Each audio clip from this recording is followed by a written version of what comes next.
Funky Politics. It's all the way live. It's all the way live. It's all the way live. It's all the way live. And these are the Funky Politics. We are delighted to have in the studio with us again, as promised, none other than Miss Carolyn Chism Hardy. She is the president and CEO of Chism Hardy Investments, LLC, as well as Henderson Worldwide Investments, LLC. And right now, she is here with us on the Funky Politics. We are so happy to have you in studio with us. Well, thank you for having me. Excellent. Yeah. All of the excitement.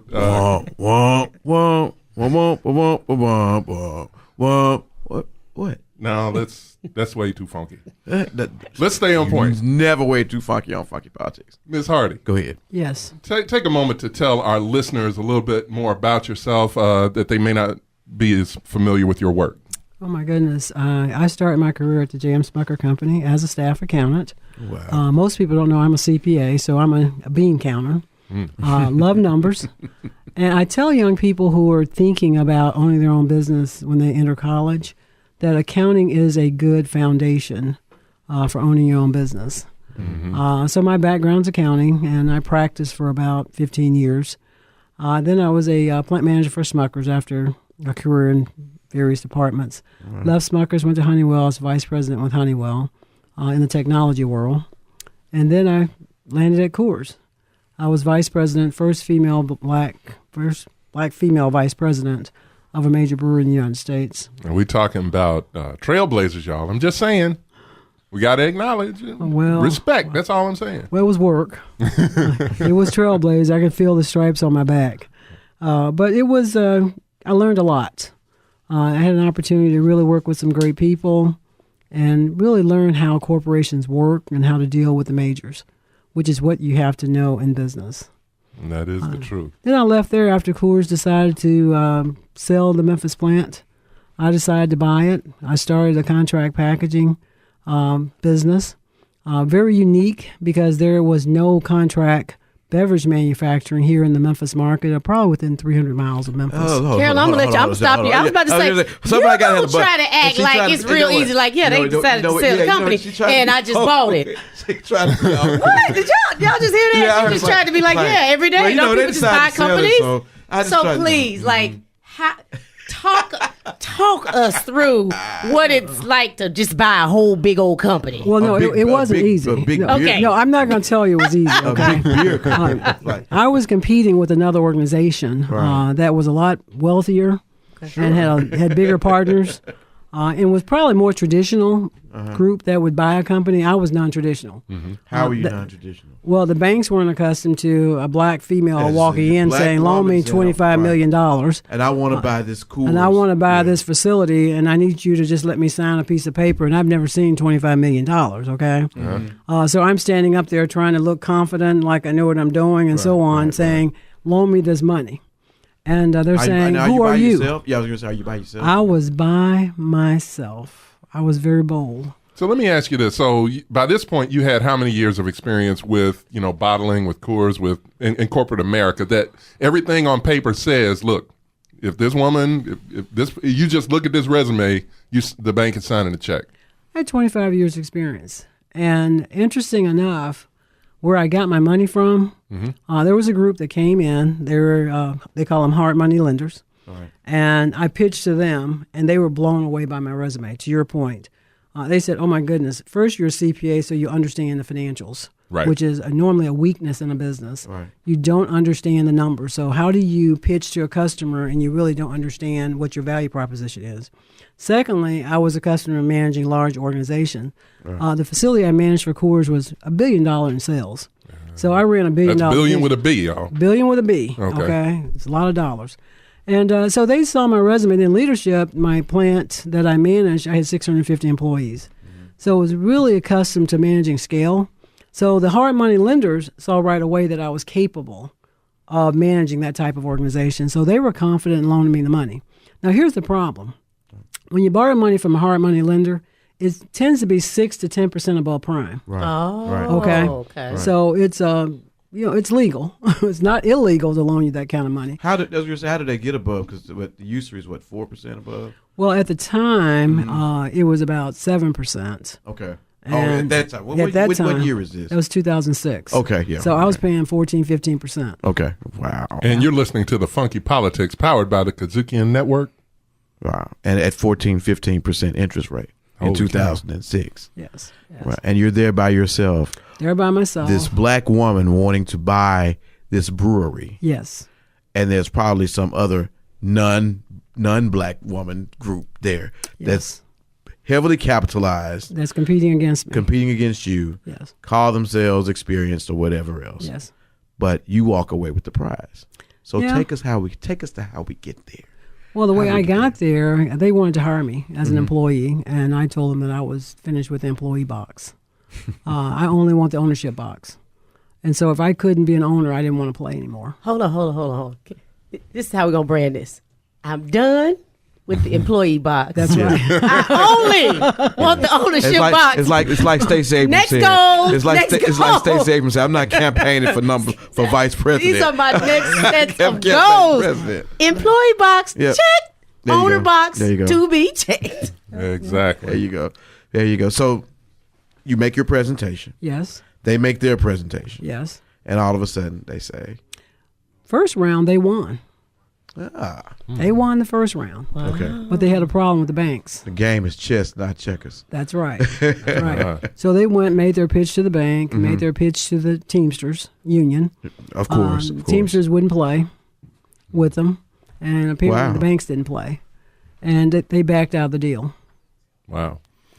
And when they backed out of the deal, there were some issues. Coors had learned from Big Brother that they should not sell the facility. Because what they were doing, they were putting a competitor in business. You could produce other brands. I was going to ask why Coors was selling that plant in the first place. They didn't think through it. Yeah. And then when I came along, and after the other group left, they said, we're going to knock the brewery down. Is this the same brewery that used to be back when I was a kid? May have been Slit, Stroh's. Yes. Stroh's, not okay. I got and you. now I got it's you. Blue City Brewery. I got you. But I told them I had an LOI that was still valid. And I expected them to honor it. Wow. And so you had some That's good called lawyers. hardball, huh? Yeah. And you had some good lawyers too, right? Yeah, I did. You go find the big boys who wear the same size big pants. That's right. And, people that can be bad and bold. Yes, I did. Yeah, I was. And she looks so nice, y'all. She look, she's like, she got 2 little sweet grandbabies. She tells all about her grandbabies and all that. And then you like, she's a real business assassin. Don't mess with Miss Carolyn. Exactly. Yeah, because I was Don't wondering. let the I was smooth like, taste food. I was like, yeah, the beer business isn't going anywhere. Yeah. No. So I was wondering. I was like, in what world? Like, I was wondering if Coors or whatever had, like, I don't know, the bottom fell out or something. They're like, oh, we're not making money in beer in the Mid-South. I was like, where do they do that at? But yeah, I was wondering what the valuation or however that was worked that made it so valuable. Obviously, it was valuable for you to get into it, Right. but I wonder what they missed. And obviously, what you saw there as an opportunity that they missed. Well, what they missed the fact that it was a great facility and a great location.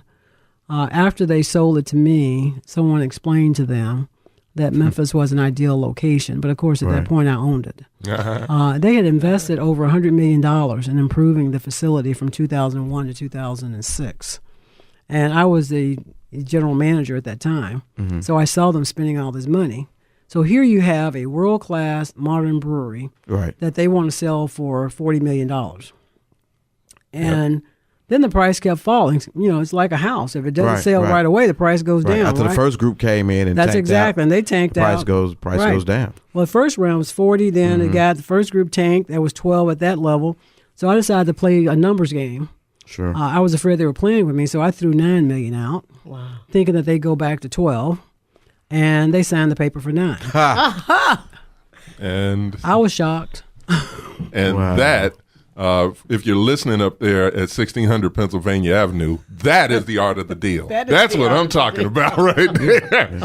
Because know is what you get if you don't ask. Right. Sail it out there. See what happens. Yeah, my daughter says a closed mouth don't get fed. There you go. But the thing about it is that you persevered and Yes. you made it, and you actually, you against all of the odds, against the the cultural odds, against the gender odds, against the capitalization odds. Yes. You were able to triumph. Yes. So now you have a story that can be told, and a path, more importantly, that others can tread. Right. So as you lay that path down, what is some of the prescription of what you could give us or give our audience and our listeners as to how they can go about achieving the same level of success, breaking through those areas and those markets that seem insurmountable? And she wrote a book about it now. So Yeah. Right. You can read my book, Look Up. But But that's the number one. And you're number listening- one, read my book. You're listening to Funky Politics, powered by KUDZUKIAN Network. But but most importantly, find an area or an opportunity that is not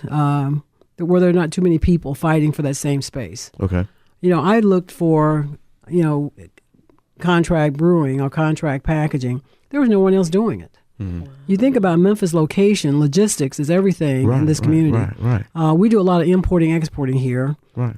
We have over 4 R's is what they right, Yeah. 4 R's, river, road, runway, and rail. There you go. So we have everything here. So when you're looking at a business, find something that's unique, that you can be a specialist in, that you can develop a value proposition that no one else has developed, and then go out and find a customer base who needs your services. Right. And we did our research, and we found at that time energy drinks and teas were growing at a rate faster than capacity. So you have to analyze the market that you're interested in. Right. So that's number one. Number two, when you're looking for capital, most likely you're not going to get it from the banks because banks have rules. And if you're new in the business, they're not going to take that level of risk. So where are you going to go? So you're going to go to a hard money lender, or you're going to find investors, someone who's interested in your product. Right. If you're building a brand or beverage, there are people who specialize investing in beverages. Right. If you're developing medical device, like they do in Bartlett, you're going to find someone who specializes in investing in medical device. Right. We have to get accustomed to finding those investors who are investing in that lane. They tend to understand the risk associated with it. You're not going to get a beverage investor to invest in medical devices because they don't understand that lane. Sure. So it's kind of like on Shark Tank, where the person comes out and makes the pitch, and then the first person out says, "I don't know anything about what you're talking about, and it doesn't sound like anything I can put my money in. I'm out." And right, go. right. You've got to find the thing that when you find that niche, you find that person who's in that lane, they can also help your business. Right. If you find a person who invests in beverages, they tend to know all the people who can help you grow that brand. Right. If you find the person who invests in medical device, they know who can help you with your brand there. So we need to learn, when we find a unique opportunity, then who are we going to get to invest in it? Find that investor who's interested in where you're going. Sure. Let me roll back for just a second. I didn't mean to interrupt, but because some of these, because you're dropping some pearls here now on entrepreneurship and how you do things. But I wanted to roll back a little bit. Eric, diamonds, man. Very, very valuable. But I wanted to roll back a little bit because you sold the brewery in 2011. 2011, yes. So tell us a little bit more about what you've been doing since then. I want to know why. It's like profit. You made the money. You got in. You got out. Talk about why did I sell the brewery? Entry, exit, when I and then started the next thing. business, someone told me always define your end game up front. How much would you sell this asset for, so that you know what good looks like. So when I started the business, the first thing I did, what number is a good number to sell this business for? So I actually set a number in my mind, and the number I got was 50% higher. Okay. So I felt there were no mistakes with that. All right. One of the problems that businesses have is knowing when to sell. I've seen businesses go up to a level, and then all of a sudden they go down. They come down as fast as they went up. I think of a business as a bell curve.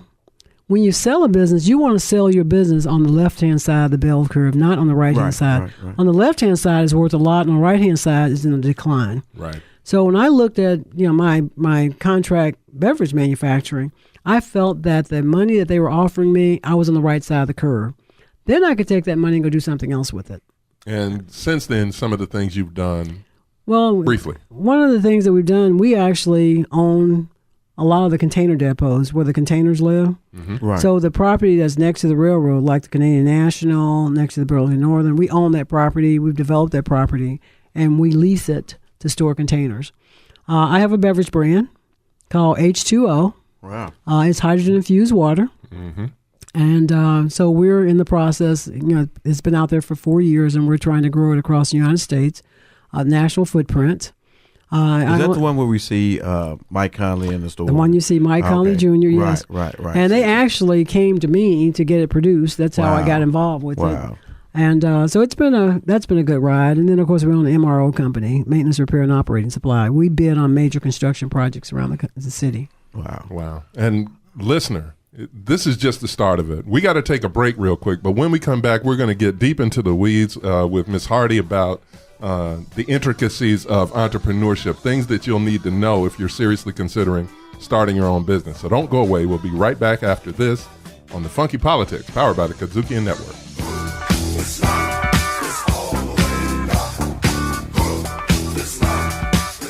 We got the funk. Funky Politics on the KUDZUKIAN Network.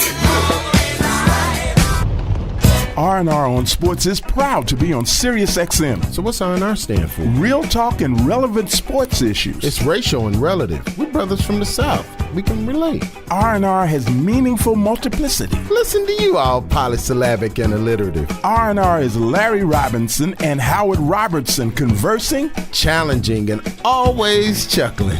R&R on Sports, part of the KUDZUKIAN Network.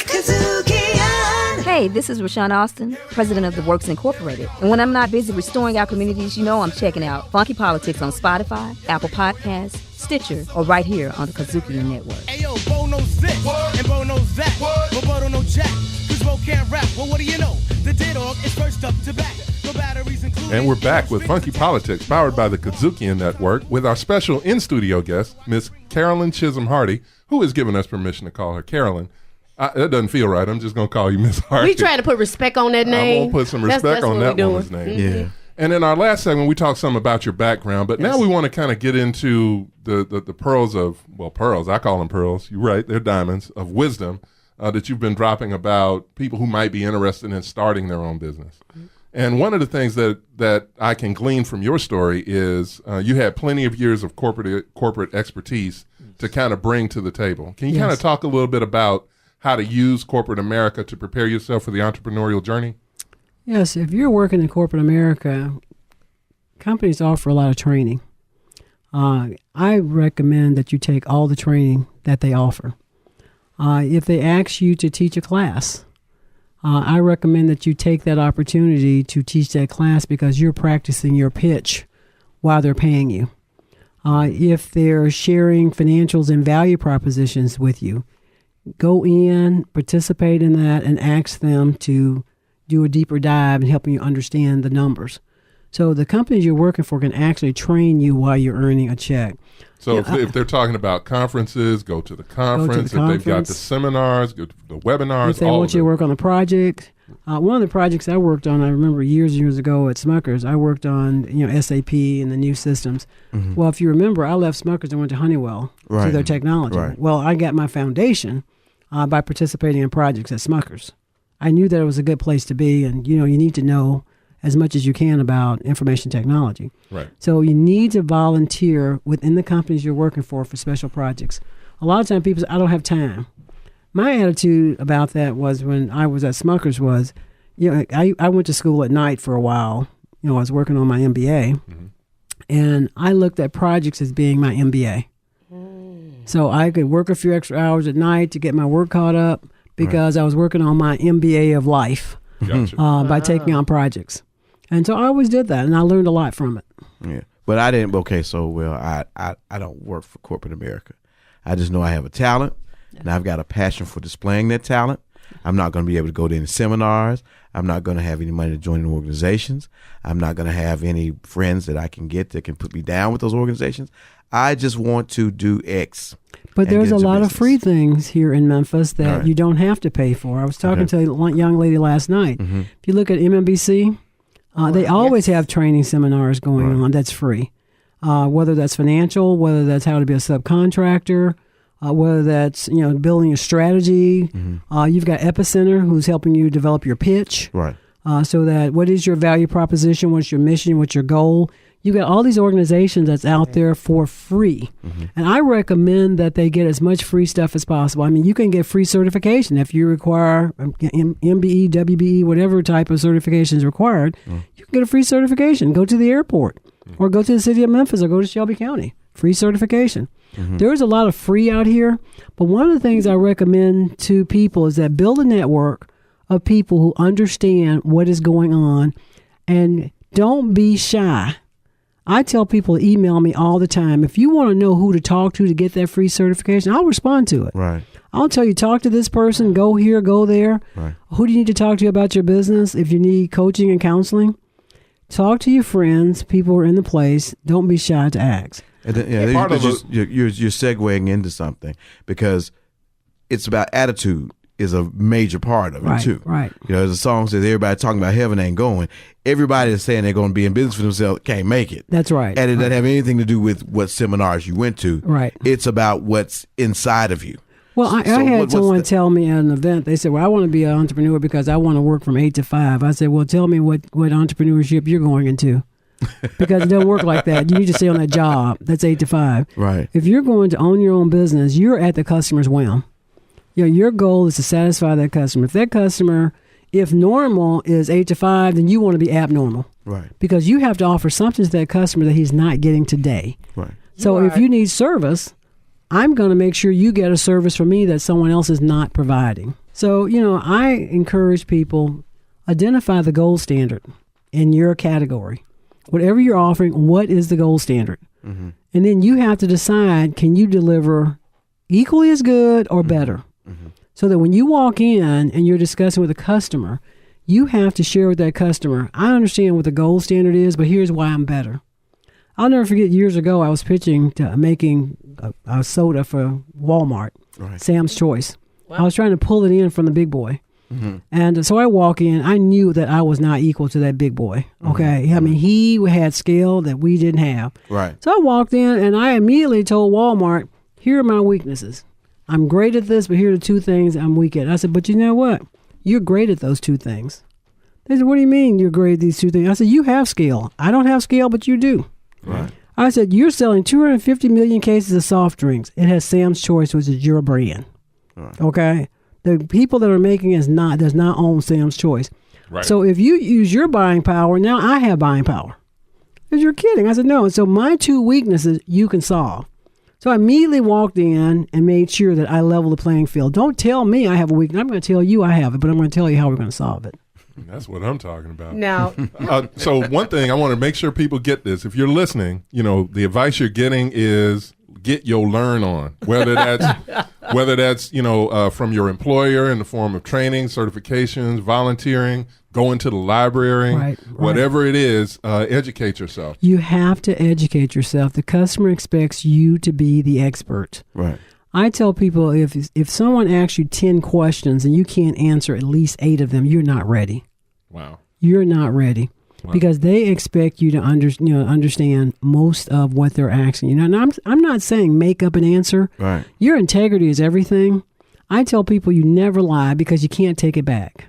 Right. Always tell the truth. Right. So if there's something you don't know, it's not what you say, but it's how you say it. So if you ask me something and I don't know the detail, I'll say, you know what, let me get back with you tomorrow because I want to make sure I give you a complete answer. See, I didn't tell you I didn't know.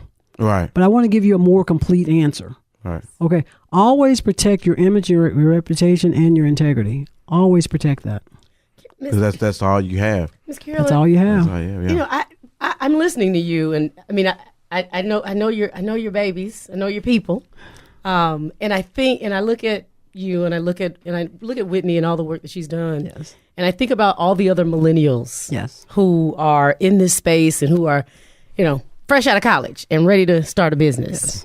Yes. How do you, what advice would you give to the young, scrappy, hungry entrepreneurs who don't have the will, the commitment to be like in corporate space and take the long way? Yeah, the ones who want to start like right now. Who and ready. Make $1 million tomorrow. Right. Well, they're not going to make the $1 million tomorrow. That's right. That's the first thing I'm going to tell them. Okay, I tell them to be bold. Okay. They have to be resilient. Yeah. Because sometimes young people will start something and they'll get beat up so many times, and then they'll go on to something else. Okay, I will tell them right off the bat, you're going to get beat up. Okay. You're going to get beat down. You're going to feel like, you know, why am I doing this? But if you really know where you want to go.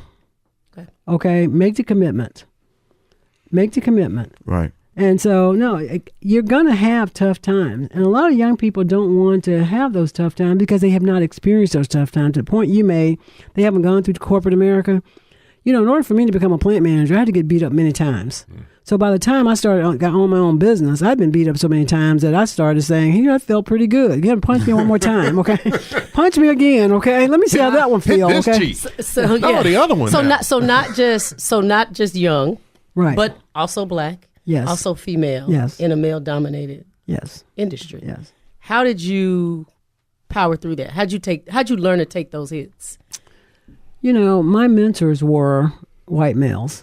I tell people that just to be honest. Say more. Yes. The reason being is my first non-traditional job was a plant manager for Smuckers, and there were no black plant managers. Right. So if I was going to be mentored, I was going to be mentored by a white guy. And you know, they liked me enough that they would tell me, here's the trip hazard. They would tell me where I was going to have problems before I got there. Mm-hmm. And so I knew how to maneuver it when I got there. And so I got in the club. I'll never forget, Smuckers Memphis was considered for shutdown years ago. Mm-hmm. And one of my friends told me, and it was really bothering me because most of the people at the facility were black and they really needed that job. And I didn't want that plant to close. And he pulled me aside and he said, Carolyn, he said, you've got to get your head back in the game. This is the white guy. He said, you got to get your head back in the game. Mm-hmm. He said, the only person that can save this plant's you. He said, with your analytical skills, you can put together a value proposition that will stop this. And I'm telling you, I was so distraught, I didn't know what to do. I went to the restroom, threw water on my face, looked in the mirror and said, Carolyn, get it back together. Okay, it's not working. Go in and be yourself. Went back in, did all the accounting on the recommendation. So which plant to close, and Memphis did not close. Wow. I worked 7 by 24 to put the numbers together to make sure that we had a value proposition that says Memphis is very important to this organization. Mm. And they ended up shutting down half of the corporate office based on the recommendation. Wow. That's power. You're listening to The Funky Politics, powered by the KUDZUKIAN Network. We are running out of time. I do want to get to this question, though, because one thing we always hear about with entrepreneurs is make sure you're properly capitalized. Yes. And, I mean, I know that's different, for instance, if you're starting, say, a desktop publishing business versus buying a brewery. But how do you know when you're properly capitalized? You know, as a rule of banking, especially as an entrepreneur, you need to borrow all the money you can. A lot of times we say, okay, we need this much for the building. I think I need this much. I tell people that borrow all you can, and you don't have to take all that money right away. You need X for the assets, but then you need X for the working capital. Your extra will be in working capital. Take it as a line of credit because within 2 years, your credit won't be the same. Right. After first year, when you initially get the money, they're loaning you money on your vision and on your projection. Within 2 years, they're loaning you money based on your financials and your income tax return. Okay. So you know you're going to lose money the first 2 years. Right. And so you're going to go and ask for money in year 2 or 3. Your financials don't justify the loan. Right.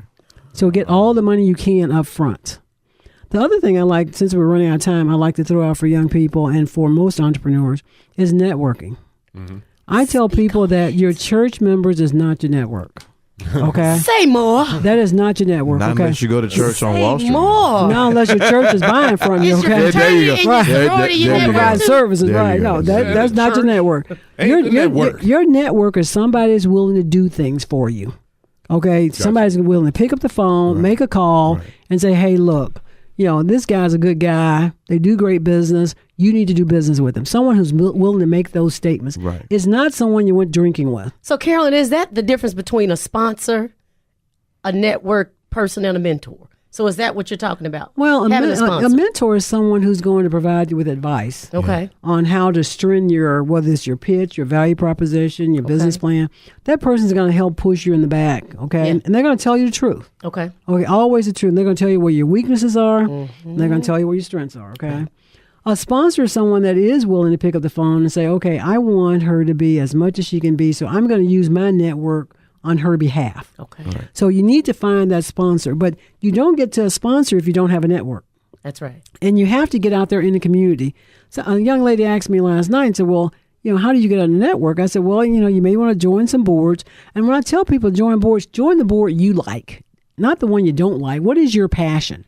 Everybody has a passion. And don't join too many like I have, okay? Right. Like, do as I say, not as I do here, okay? Yeah. But something that you like to do. Yeah, but do Otherwise, something like you end up being a part of something you don't like. It feels to like do, a job. and you don't go to board meetings. That's exactly. And then your brand that you're trying so hard to build starts out the gate being unreliable, unpredictable. That's right. Not coming to meetings, so on and so forth. That's right. Yeah. Very, very briefly, based on your expertise from where we are now, 2019, what do you see as the upcoming hotspots for entrepreneurs? Are there industries that you see people should be looking at? Well, particularly for African in Americans? Memphis, the construction industry is what's booming. You've heard that the construction is projected in the next 5 years to be between $15 billion and $25 billion, with all the construction. So there's a lot of opportunities there. But I encourage young people, back to your point that you made earlier, that they need to look at what's going on in the national economy. And what's going on is technology and, things that yields great value. We need to not be just a consumer of technology. We need to be a producer of technology. And we're not producing enough. Tell me the last billionaire Black, who's earned the same type of, gross revenue as Facebook. Give me one. Okay. Give me one that's earned $1 billion, just $1 billion, because Facebook is bigger than $1 billion. Oh, wow. Okay. We need to teach our young kids that they cannot just go and use technology. They need to figure out what is the latest and greatest gadget and then go out and offer it. And just like that. You have to have a product. Something You have people to are willing have to a buy. product. But you got to tell us about this book. Where can we get it? What's the title? Yeah. Title of the book is Look Up. It's 5 Principles of Leadership, and it talks about the stories in the book, and it tells stories to help you understand how to make the right impression. Right. I have a chapter that says don't eat excuses for breakfast, because we make too many excuses for everything that we do, why we can't do something, why we should do something, why we shouldn't do something. Okay, I hate excuses. Okay. Monuments of nothingness. Right. And you know what they say, keep calm and carry on. I have a chapter on that because a lot of people get too emotional, when they're making a pitch. So the book, Look Up, it takes what I learned from my mom, as a kid, and it took the combination of my college education and then my 30 years experience in corporate America. It just helps people through the challenges that they're going to have in leadership positions. And my next book is going to talk about business. All the problems you can have in a business, whether that's scaling up, whether that's financing, whether it's legal. That book will be out at the end of the year. But the one that's out now is Look Up, and it's available on Amazon. And it opened up on Amazon a week ago, and they actually sold out the first day. I'm going to need that in an audio book because I want to hear you read It's that. available. Oh, yes. Now we're ready. There On you go. Audible. And it's available on ebook as well. Okay. And yet another commodity. It's just there you go. Sold out already on Amazon. Well, There's simply I this- tell people my book, Look Up, 100% of the sales will be donated to the causes here in the Memphis community that supports education and workforce development. Great. Outstanding. And dedication to my mom. And there's just not enough time. We could keep this going for a while, but we do want to thank Ms. Carolyn Chism Hardy for joining us in studio. Author, CEO, Absolutely. Entrepreneur, you name it. Thank you so much for joining us in the studio. Listener, don't go away. We'll be right back after this on Funky Politics, powered by KUDZUKIAN Network. Later, alligator. Funky Politics on the KUDZUKIAN Network. 3. Am I gonna sit there and argue with you over we had steak 2 days ago, I want chicken? B. It's gonna be spicy all the time. I don't care if I'm single or not. C. I think that the foundation is how you were brought up. 3 Black Chicks on the KUDZUKIAN Network. KUDZUKIAN.